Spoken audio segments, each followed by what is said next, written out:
Deputy Governor General, Mr. Michael Morton and Mrs. Morton, Prime Minister, Dr. the Honorable Timothy Harris, leader of this great party and Deputy Prime Minister, the Honorable Sean Richards, former leader, national hero, and one of the Caribbean's finest servants of the people, Dr. the Right Honorable Sir Kennedy Simmons. Founding members and past ministers, AG and ministers of government, deputy leaders, members of the party executive, chairman of the party, ambassadors, members of the diplomatic corps, candidates, delegates, members of the People's Action Movement, my Caribbean brothers and sisters. I hear you say something and I like it. Family! Good afternoon, and I greet you well. I must start by expressing how happy I am to be here with you to celebrate your 51st convention. It is my first time in St. Kitts, and I must say the people have embraced me and made me feel right at home. As I told your executive this morning, this definitely won't be my last time here, and I'm hoping to return sooner than later. I'm also very honored to be able to address your gathering in the presence of a man in whom I have great regard. He, through example, has shown what it means to be a transformative leadership. He, through example, has shown how, with the proper management, small island states like our own can surge and lead the world.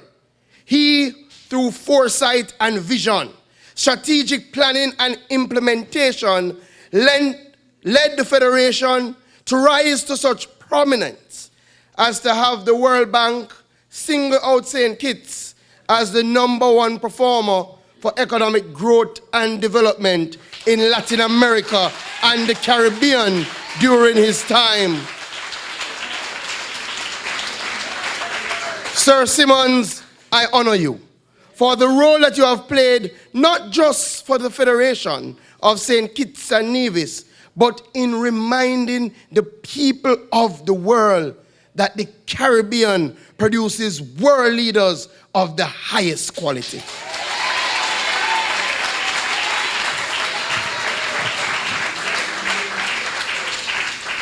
Today continues the great legacy, history, and bonds of friendship that the people of Jamaica and St. Kitts and Nevis have shared for years, especially between the People's Action Movement and the Jamaica Labour Party. In fact, only 3 years or so, my leader and Prime Minister Andrew Holness stood right in this hall and addressed this convention. At that time, he was leader of the opposition, and you were a party in opposition.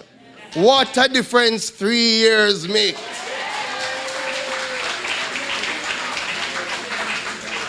So if he came as the commander of our army to help inspire this army and to get inspiration for our victory in Jamaica, then I am here as the young general, fresh from battle.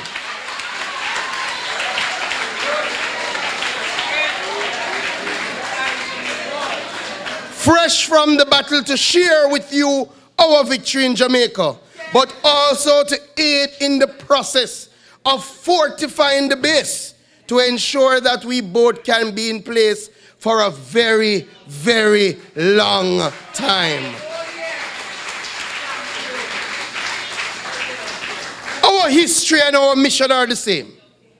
A history of countries with tremendous potential who should have achieved much more and could have achieved more were it not for political leadership that has favored personal gain over collective benefit.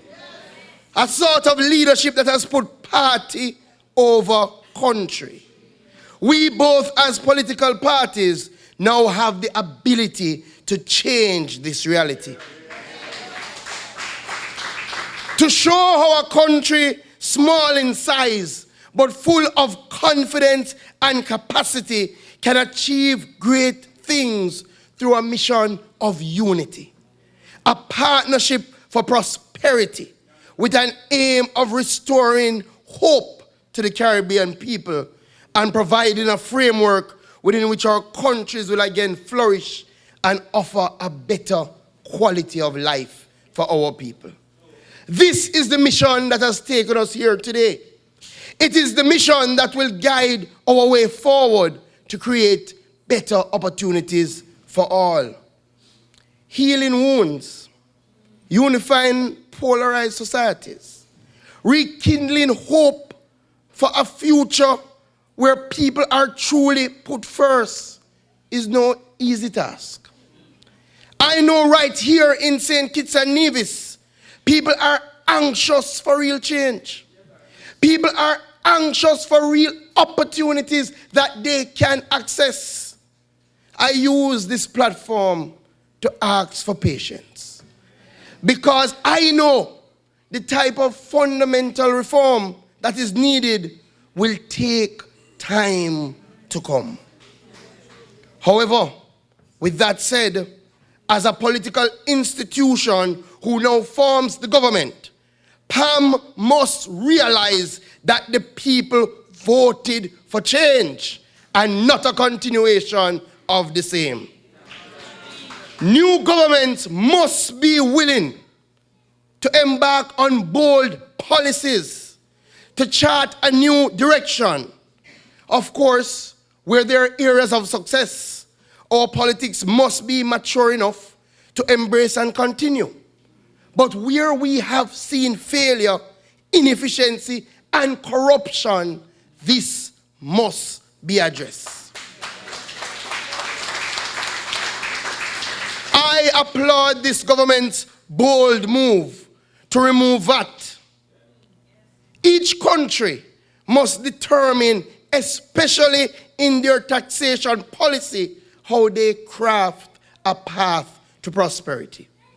Fundamentally, both our parties believe that as much money as can be kept in the pockets of our people, for them to decide how to spend it, is better for them. As in the days of PM Simmons, this government is putting money back in the pockets of the people.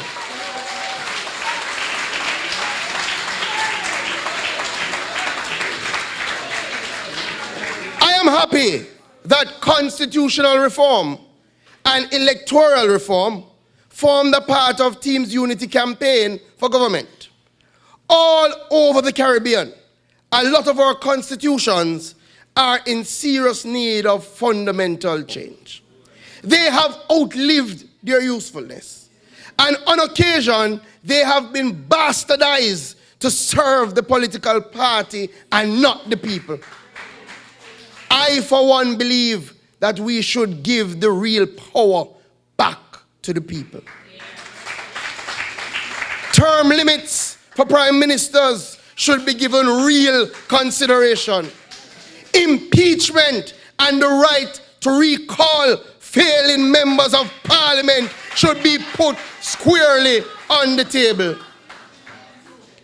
But fundamentally, we need a politics of change that will change the way we practice politics across the Caribbean.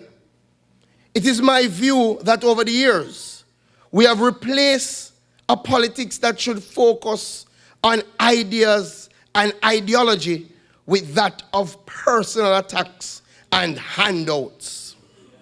In so doing, we have turned off some of the best and brightest of our people from political activity.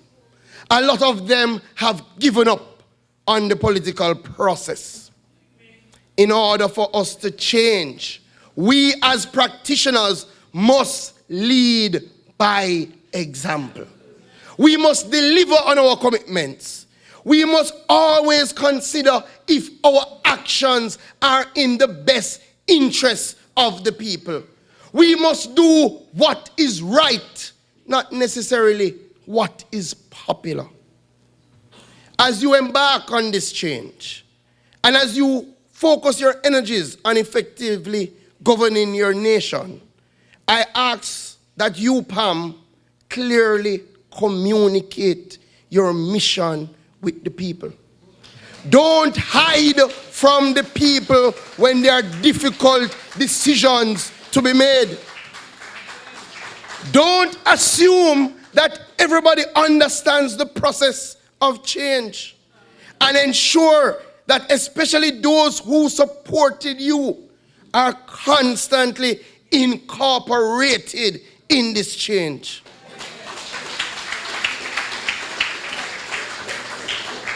Change is never easy. And no matter how bad a system, somebody is benefiting.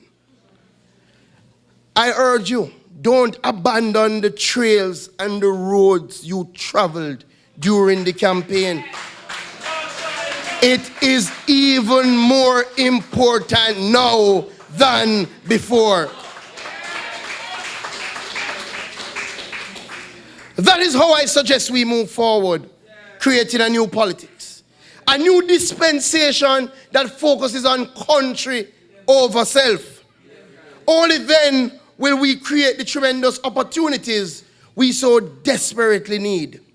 Truth is, we have all the ingredients to create real opportunities to put our Caribbean people to work. Caribbean culture and the region's young people have long captivated and influenced major cultural movements all across the globe. Despite this fact, however, our region has not been able to convert this cultural influence to economic prosperity. My belief is that we should re-engineer our model to greater reflect that of Monaco, Switzerland, closer to home, Cayman Islands, Bermuda, countries that focus exclusively on producing niche, high-valued goods and services while providing their citizens with an exceptional quality of life. Switzerland relies on human resources to transform a country that has no diamond mines or cocoa fields to be the #1 producer of luxury chocolate and watches in the world. With humans now spending more money and time on books, video games, movies, fashion, houses, the Caribbean's cultural influence can be re-engineered to become economic prosperity. But we must innovate. In the last 20 years, the world has witnessed phenomenal technological advances and increased connectedness. Unrestricted flow of data is now at the core of the global economy. With e-commerce, cloud computing, mobile app, online banking, the science fiction things that we think couldn't happen 20 years ago are now a part of our everyday life. Such is the growth of the internet's impact on the global economy. According to a report by the Boston Consulting Group, the internet economy would rank among the top 6 industry sectors in China and South Korea. It contributes 8.3% of GDP in UK. The annual projected rate of growth is 8% over the next 5 years, far outpacing traditional economic sector in its ability to provide wealth and jobs. And the truth is, this rise in technology has coincided between the 80s and the 2000s with the birth of a number of our people who are born into an innate culture of connectivity. We have to harness that potential, but we must recognize that the engine of growth is education.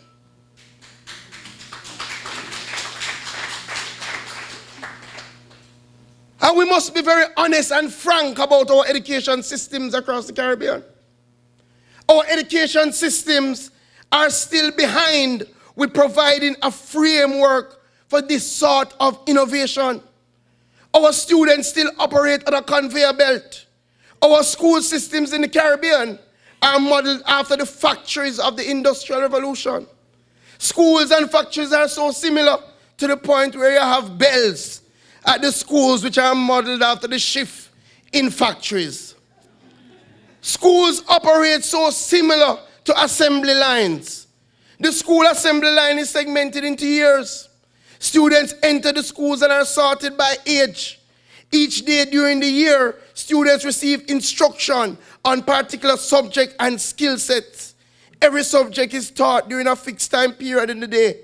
Students are then tested on each subject to see if they meet the standards so they can move along the line. Finally, they receive a stamp of approval at the end of the line. There is almost very little space for creativity, very little space for innovation, very little space for critical thinking, problem solving, communication, and collaboration. Those are the standards that are needed for the 21st century.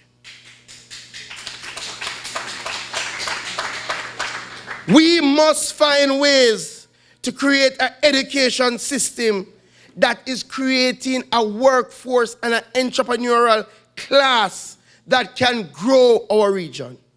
We can and must work together to include 21st century themes such as financial and economic literacy, civic literacy, global awareness, ICT, life and career skills into our curriculums, while using competency-based approaches to enable innovative learning methods, such as inquiry, problem solving. We have to fix our education system. This approach will assist us in delivering the requisite foundation to support an increase in the number of science, technology, and mathematics graduates to create an innovation generation. In every Caribbean island, I believe, there are a core group of young talent, overflowing with energy and ideas. I call them the game changers. A lot of these youngsters, however, have put their creativity and talent into lives of crime.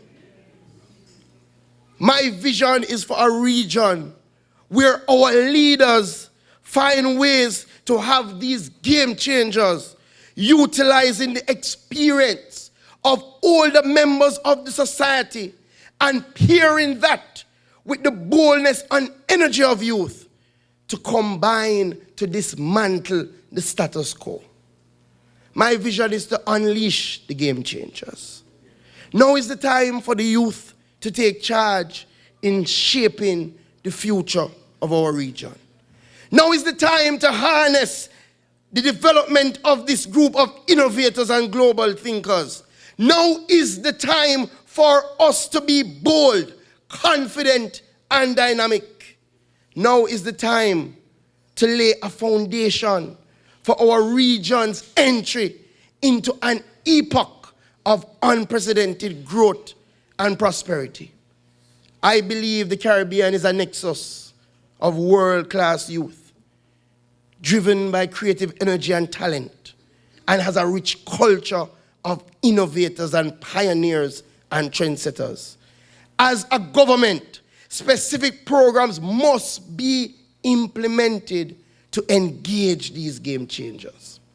As a government, steps must be taken to empower these game changers. I believe the time is now to convert the flashes and glimpses of excellence. I know all of us felt so proud. I hear some of you were at Warner Park when you watch the cricket. I see the West Indies and you feel like back in the days when the West Indies back on top. When you think about how we won 3 levels, under 19, the women and the men. We must convert those flashes of excellence into sustainable platforms that empower Caribbean youth to elevate our region to its rightful place as a grouping of first world countries. My brothers and sisters from the Federation, these are exciting times for our region. It is often said that Jamaica does not support the movement for integration and for us working together to create a strong Caribbean. That is not true. I am here to say we are committed to a strong region and a regional system that is built on equity. We, however, must recognize that a chain is only as strong as its weakest link. And as such, each island in the chain must do what it needs to do to ensure that it strengthens its country, so that when we have a regional bloc, it can transform the world space in a real way. As I sat and I listened to the presentations, I was saying to someone, this is the best Sunday I've spent in a long time. Such passion, such eloquence, such belief and hope. These are the difficult times. And let nobody tell you different. And I think we in Jamaica, we understand it. Because between 2007 and 2011, we saw it. When you just win, it can be some difficult times. Because the expectations are so high.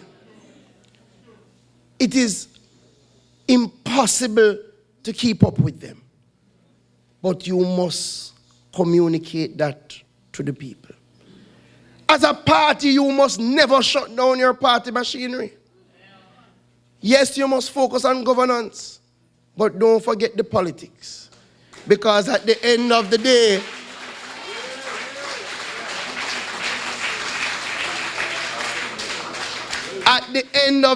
you have to have organized systems to get votes into boxes. I watched the last election with a bated breath. I must tell you, St. Kitts is an exciting place. As a lawyer, when I was watching the court meanderings, I was saying, look at this. Look how lawyer work get exciting again. And I was happy, and I think it's a very strong ruling from the Privy Council. And then I watched the elections. And you know I was rooting for my close brethren. We got through a whole heap together. He was president of the Law Society when we went back to Jamaica. And he never get it this time. But I commit to him, I'll come and be on the ground with you next time.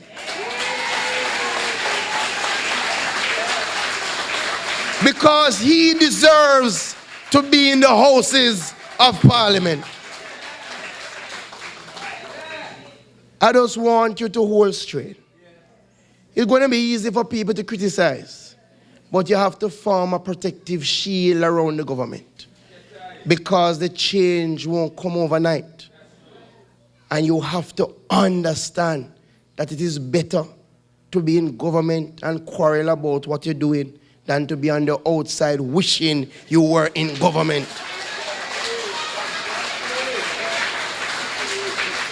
So don't forget that when you get comfortable with the fact that you win, don't forget for a very long time you were out complaining. Not, I can tell you, I served as a caretaker for the Labour Party for 2 years, and it's the hardest 2 years of my life. Because as opposition, you can only talk. You can't change nothing. And you don't get into politics to talk. You get into politics to change the lives of people. So don't waste the opportunity you have now. You are there. You have to work out some of the problems, and the party must face them frankly and talk to them people and ensure that the people are on board with the moves. And don't ever believe you're bigger than the people. Whether you name minister or not.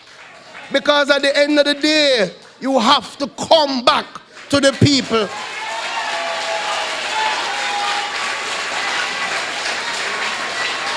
And there's a saying we have in Jamaica. It's a long run, but short catch. So, let us unite. I watched your 2014 convention. At that time, the concept of unity was new. But I saw the energy. Don't lose that. It is hard because as Caribbean people, we have been taught that everybody have to divide up themselves. That you have to be in your own individual silo and you have to take your individual credit.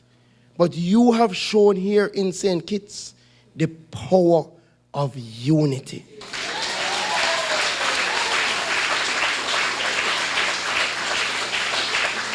Don't be afraid of it. The rest of us lagging behind you. You're leading the Caribbean in that regard. Don't be afraid of it.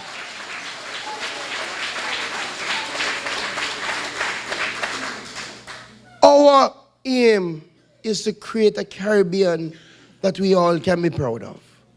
Our aim are to create countries that the young people don't have to leave to go seek a better life. Our aim is to create an environment that you can raise your children. And you know if your children work hard, they will do well. That is what we're working towards. Don't lose sight of the bigger picture when pettiness comes up.